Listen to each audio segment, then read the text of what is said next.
आक्रोश फैल गया, यानी छात्रों में गुस्सा आ गया कि हमारे देश में क्या चल रहा है, करप्शन चल रहा है, भ्रष्टाचार चल रहा है, गैंगवार चल रहा है। इस तरीके से बीमारी के बावजूद जयप्रकाश नारायण ने आंदोलन का नेतृत्व स्वीकार कर लिया, यानी एक आंदोलन छेड़ी गई, एक क्रांति छेड़ी गई मतलब युवाओं की मदद से। लेकिन शर्त ये था कि उनके पास जितना समय होगा, क्योंकि वो बूढ़े थे, मरने के कगार पे थे, निर्णय उनका ही होगा। वो ये कहते थे कि मैं आप सभी का कर दूंगा, गाइडेंस कर दूंगा, ठीक है, लेकिन मैं जब तक जिंदा रहूंगा, नेतृत्व जब तक मैं करूंगा, मेरी बात आप सबको माननी होगी।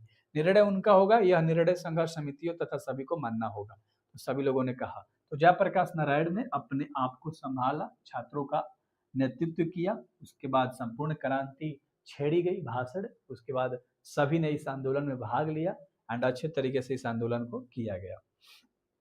अगला सवाल है दूसरा नंबर का, ठीक है, अगला सवाल है लाडलो, ठीक है, दूसरा नंबर का कह रहा है छात्र जीवन और अमेरिकी प्रवास।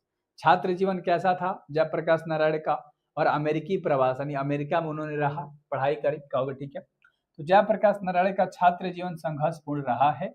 वे साइंस के छात्र थे। किसके साथ पूछ देता है ऑब्जेक्टिव में कि जयप्रकाश नारायण किस विषय के छात्र थे, तो आप बता देना साइंस के छात्र थे। तो जयप्रकाश नारायण छात्र जीवन संघर्षपूर्ण रहा, बहुत स्ट्रगल करा है, वो साइंस के स्टूडेंट थे और कुछ समय फूलदेव बाबू के साथ प्रयोगशाला में रहे थे, यानी कुछ समय फूलदेव बाबू के साथ प्रयोगशाला में ये रहे थे, लाइब्रेरी में।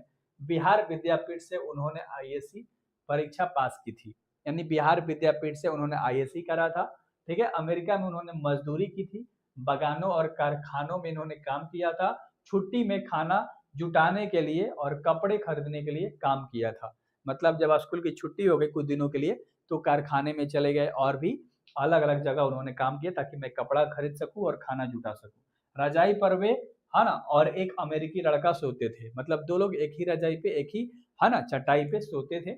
इसी संघर्ष और मेहनत से उन्होंने बीए पास किया। स्कॉलरशिप मिलने के बाद वे डिपार्टमेंट के असिस्टेंट और, है ना, ट्यूटोरियल क्लास ले रहे थे, ठीक है। तो उनको स्कॉलरशिप भी मिल गया, फिर बहुत ज्यादा तेज थे तो उनको, है ना, याद रखना, डिपार्टमेंट के असिस्टेंट बना दिया गया, फिर ट्यूटोरियल क्लासेस लेने लगे थे। कहोगे ठीक है सर।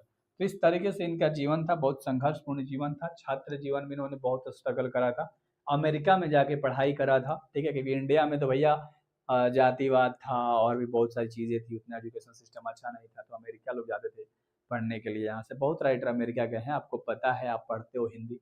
कहोगे हाँ जी सर, ठीक है। अब आगे ध्यान से देखेंगे, कम्युनिस्ट पार्टी में शामिल न होने का कारण, यानी जयप्रकाश नारायण कम्युनिस्ट पार्टी में शामिल न हुए, उसका कारण क्या था।